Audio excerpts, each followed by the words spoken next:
Salut à tous, c'est Louis. Aujourd'hui, nouvelle vidéo dans laquelle on parle de ce qui est en train de se passer sur le Bitcoin et sur l'Ether, donc les deux principales crypto-monnaies. On a pu voir des gros mouvements ces derniers jours, dont je vous parlais dans mes précédentes vidéos, principalement sur le Bitcoin et sur l'Ether. Alors pourquoi on a eu ces grosses chutes sur le Bitcoin et sur l'Ether? C'est ce dont nous allons parler aujourd'hui dans cette vidéo. Avant-hier, je vous ai présenté un bon nombre d'indicateurs qui montrent que le Bitcoin s'en allait plus haut. Donc aujourd'hui, voilà, je vais pas me répéter, on va vraiment se focaliser sur le court terme, sur ce qui est en train de se passer, sur comment je vois le futur, donc sur les prochains jours, prochaines semaines, avec notamment un nouvel indicateur dont je vous parlerai dans cette vidéo. Commençons directement par le Bitcoin, avec notamment le plus important. Aujourd'hui, on est en train de rencontrer un des gros supports sur lequel s'est reposé le Bitcoin, c'est-à-dire le support à 58 000 $. C'est un support qui est extrêmement puissant. On a pu le voir à de nombreuses reprises précédemment, notamment sur ces différentes chandelles ici, là, vers le 27 octobre. Et ensuite, on a vu un gros rebond qui nous a mené vers le all-time high même. Donc aujourd'hui, voilà, on a un support qui est ici à 58 000 $. Comme je vous l'avais dit dans ma précédente vidéo, ce support va être assez fort et pourra sans doute supporter le Bitcoin quelque temps. En tout cas, je l'espère. Sur le court terme, on a quand même vu qu'on est encore dans une espèce de triangle baissier. Voilà, comme je vous l'avais dit, là, je l'avais tracé très rapidement, le triangle ici, ici, avec le mât du drapeau ici. Je vous disais que ça se répercuterait sûrement une fois qu'on serait sorti du triangle avec quelque chose comme ça. Et aujourd'hui, on a vraiment ça qui est en train d'arriver en fait, hein. On n'est pas allé jusqu'à là, jusqu'à 54, 55 000 $, parce que notamment on avait cette résistance.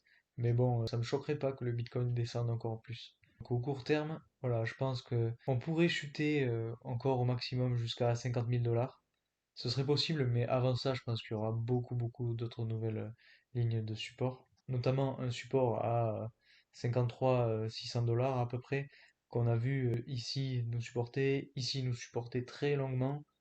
Donc voilà, on a ce premier cap à 58 000 $, qui est une très forte résistance, comme je viens de vous le dire. On a l'autre cap à 53 700 $. Et enfin, dernier niveau de support à 50 000 $. Donc voilà, avant de descendre jusque-là, on a vraiment de la marge. Mais pour moi, cette chute est tout à fait normale, hein. Si on se base plus sur du journalier, voilà, on a la chute ici, mais on n'est toujours pas, comme je vous le dis, toujours pareil, hein, on n'est toujours pas arrivé à ce niveau-là. On va sûrement se faire supporter par cette moyenne mobile ici, donc sûrement qu'on descendra jusqu'à 50 000 $. La chute du Bitcoin va rejoindre la moyenne mobile, qui elle-même va rejoindre le niveau de support à 53 000 $. Donc pour moi, le niveau de 53 000 $ sera encore plus fort que celui à 58 et pourra venir nous supporter. Le fait qu'on descende a une certaine logique au final, parce qu'on aurait quelque chose comme ça, voilà, avec un rebond qui pourrait être ici, et donc on aurait tout de même une tendance qui serait imprimée avec ce bas ici et ce bas ici, avec une tendance qui serait toujours haussière, hein. Et donc quand on arrivera à ces niveaux, si on y arrive, de 53 000 $, je pense que c'est la meilleure opportunité d'achat. En tout cas, moi c'est ce que je fais depuis que ça commence à chuter, je suis en train d'acheter, et c'est ce que les baleines et les plus gros possesseurs de Bitcoin et de crypto-monnaies sont en train de faire d'ailleurs. Parce que bon, selon moi, aujourd'hui, on a vu le Bitcoin dépasser son ancien all-time high. C'est pas pour rechuter directement maintenant. C'est normal qu'on voit des corrections. Si on se base sur notamment l'étude d'Elliott Wave, là, le graphique d'Elliott Wave dont je vous parle dans mes précédentes vidéos, on serait donc dans la quatrième vague de la cinquième vague. Et donc des chutes comme ça allez là, on est à 18%, c'est vraiment rien. Je pense qu'on pourrait descendre jusqu'à 30%, voilà, on serait même aux 50 000 $, ce serait pas déconnant. Et ces chutes de 30%, c'est des chutes qu'on retrouve dans les cycles de 2013 et de 2017. Donc forcément, lorsqu'on a une montée ascendante comme celle-ci, on doit s'attendre à des chutes. Là, si on le calcule, on a une chute de 21%. Donc ça m'étonnerait pas qu'on fasse la même chose ici, qu'on ait une chute voilà, de 21%. Si on reste à 21%, on est supporté par la moyenne mobile qui est ici et par la ligne de support que j'ai mis à 53 000 $. Donc ce serait aussi logique. On a encore quelque chose qui correspond bien ici. Par contre, si on commence à chuter au-delà des 50 000 $ et qu'on vient faire des bas plus bas que celui-ci, donc à 42 000 $, 40 000 $, là par contre il faudra commencer à s'inquiéter. Mais bon, selon moi, on a le temps déjà, on a le temps de voir venir et en plus, ça, selon moi, ça arrivera jamais. En tout cas, ça arrivera pas maintenant. Ceux qui croient aux crypto-monnaies, je pense que c'est vraiment le meilleur moment d'acheter, soit maintenant à cette ligne de support à 58 000 $, soit si ça descend, attendre 53 000 $, pour se faire supporter, et ensuite on aura sûrement un gros rebond. Donc pour moi, voilà, cette chute, c'est simplement une opportunité d'acheter, une opportunité de faire de gros gains. C'est pas un conseil financier, mais selon moi, c'est ce que je vais faire. C'est ce que j'ai commencé à faire et c'est ce que je vais continuer de faire pour le Bitcoin.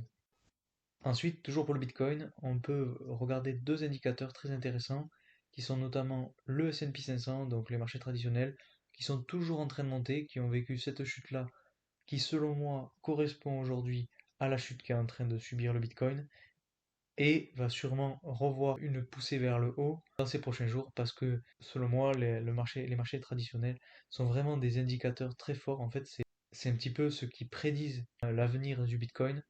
Voilà, là on a vu cette chute un petit peu avant le Bitcoin. Hop, quelques jours après, le Bitcoin a chuté.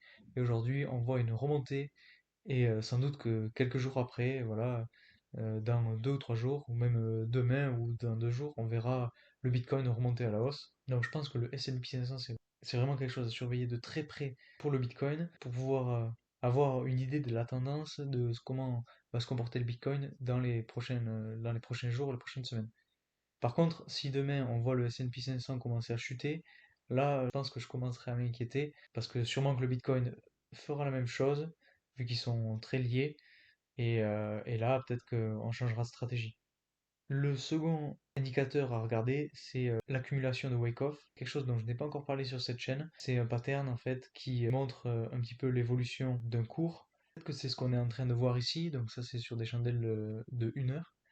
Voilà, avec la chute qu'on a vue ici, qui est donc ici, la phase A, l'accumulation ici, avec la chute vers le sommet le plus bas, la première chute, l'accumulation, la deuxième chute avec le sommet le plus bas, et enfin une poussée vers le haut, avec un petit retest et une poussée vers le haut. Là, on serait potentiellement en train de venir remonter pour refaire un retest, et ensuite remonter encore plus haut.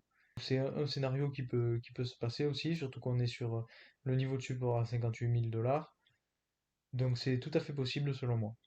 Voilà, donc deux indicateurs qui peuvent être très importants aussi pour le Bitcoin. Ensuite, si on parle un petit peu de l'Ether, donc voilà, ça y est, enfin on a vu cette chute tant attendue dont je vous parlais dans mes précédentes vidéos.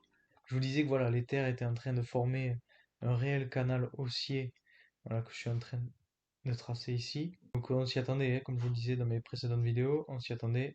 C'est tout à fait normal, mais pas du tout d'inquiétude. Voilà, on a toujours un bas qui est ici sur lequel il faut s'appuyer, voilà, et qui est toujours plus bas que celui-ci. Si maintenant on vient descendre encore plus bas en dessous de ces niveaux-là, je pense que là il faudra commencer à s'inquiéter. Mais avant ça, on a plusieurs niveaux de support, notamment celui-ci. Voilà, comme on peut le voir, je viens de le tracer et en fait il se superpose pile sur ce qu'on est en train de voir ici. Donc sans doute que ça doit être à peu près le même support pour le Bitcoin qui est à 58 000 $. Là, c'est un ancien niveau de résistance qui aujourd'hui est devenu niveau de support. Donc selon moi, voilà, le niveau de support qui sera ici, qui sera très fort. Ensuite, si on veut savoir un petit peu jusqu'où on peut aller, je pense qu'on aura un second niveau de support qui sera ici, à ce pic-là. On voit que justement, là, il se joint parfaitement à la moyenne mobile. On va faire un petit peu le même scénario que le Bitcoin. On va sans doute se reposer sur cette ligne de support. Et si on descend plus bas, on ira se supporter sur la moyenne mobile couplée à la ligne de support ici. Donc pour l'Ether, je me fais pas du tout de soucis. On est toujours sur du journalier dans quelque chose d'ascendant.